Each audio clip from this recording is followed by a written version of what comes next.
I'm obviously going to get my money in there, getting over 2 to 1, almost 3 to 1 really. So we'll just make a note of this player's 3-betting,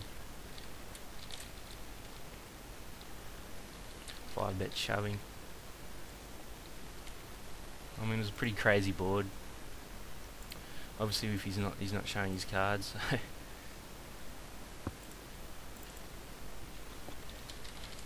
I'll just make a note on this player on table 1 up the top left that King Queen. The table's pretty tight, except for those 2 players, and I'll be in position on them, so I'll open. Given the fact that one of the players is really short stack, sort of helps me a lot.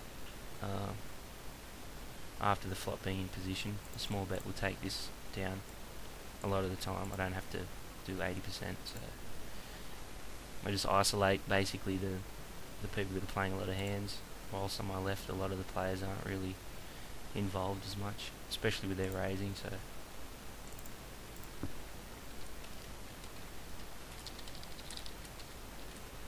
and it's also probably something to note that this player on the top left that had the King Jack when I did was very hesitant of calling on the river.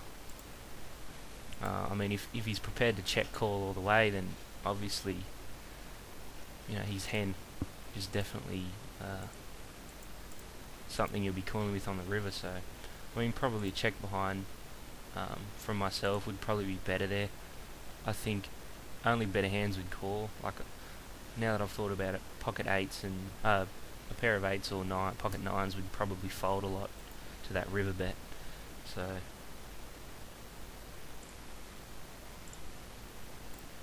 we'll just check the Queen 10. There's no point raising here, so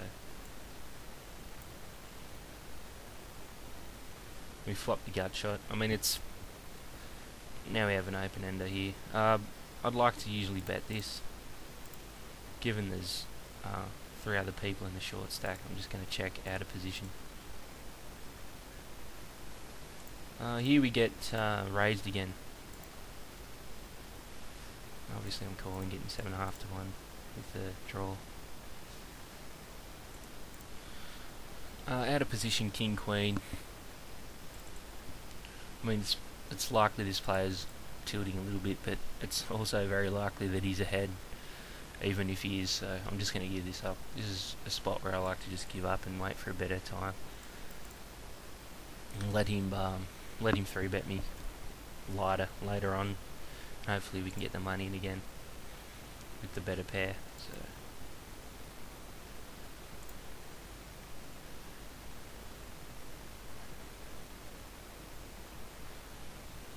and that was a huge pot on table 4 down the bottom right. Someone actually turned the straight and another player rivered the full house.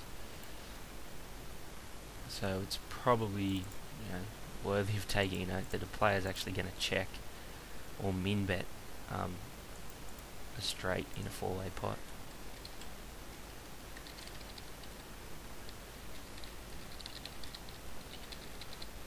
And the other player is just going to flat call with 2 pair.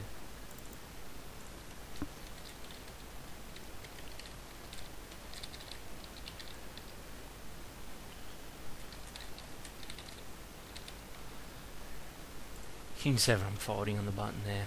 I mean, I know I said they're tight players, but I just don't think it's really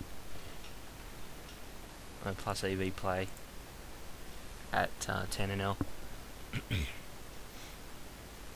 So we're about 15 minutes in. I plan to go for another 15, which will obviously be 3 parts of 10 minutes on YouTube. And please subscribe and comment on different spots that I get myself into, as it definitely helps my game a lot. Jack 10 offsuit out of position to a 4 times big blind raise on the button. I'm just not getting involved in. A lot of the time players will call that. The flop will come like Ace King 7, and they'll, you know, a lot of the time I'll chase with the gut shot, or they'll stay in with second pair. Here obviously it's a great flop. I'll be looking to check raise with the 2 pair. It's a very dry board, so if someone does have like Ace 10 or Ace Jack, then it's a pretty good time to get the money in. If the player does check though, that's pretty weird. So now I'm obviously going to bet 70 cents into 95. I think's good, especially if we can get an ace.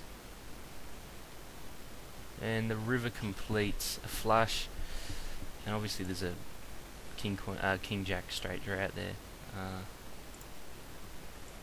I mean, if he hit his backdoor flush, then so be it. I'm going to put a bet out here, hopefully to get a ace king or an ace jack to call.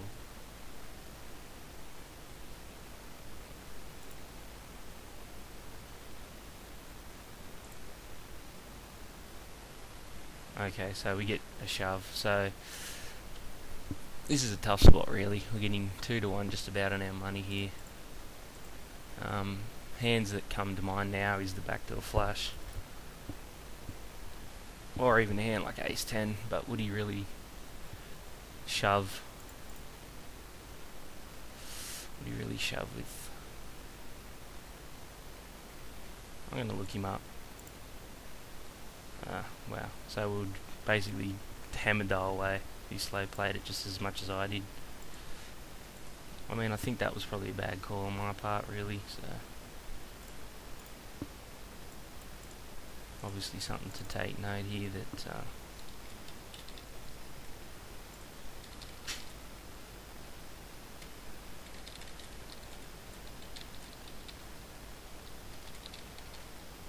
just take note that he checked. Here we go. This player is 30 cents, so his range is like king jack, so I think a 3-bet to $1 in position is quite good there. As I was saying, probably shouldn't have called that river shove, but if I didn't put him on a flush, then the way that he played the flop,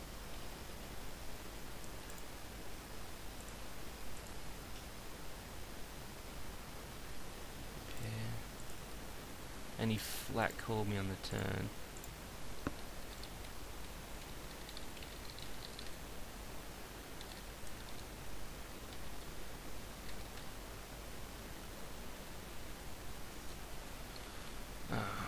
Okay, so we're out of position. We're getting huge odds here for set, so obviously we're calling with the 8s.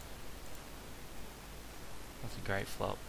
King 9 suited would just be a fold. I'm obviously going to lead out here. There's a few draws out there, so we'll bet almost pot. Just got a flat call. I mean, how often are we behind now on that turn? I mean, if you did have, I think we'll just get the money in here. I don't see how I can check or anything like that. If he has aces, then so obviously I think I made the right play there. We're getting the money in. I don't understand why he flat called on the flop.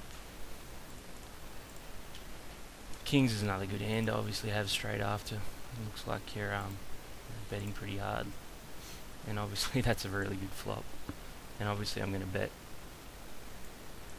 pot basically with the draws that are out there, the hearts and the straights. I'll never really like to slow play big hands like that because it's just disastrous.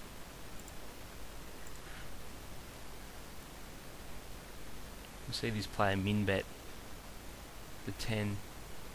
Wow. I mean, 95, I'm getting great odds. I have to call with the pair. And we are ahead slightly. I mean, obviously I'm going to always call there with the ducks. And we donk the river, that's great. So the short stack finally goes out, and it's pretty rare to see them rebuy. They usually just generally leave and come back in a few days with another $10 deposit or something. King 5's definitely a fold.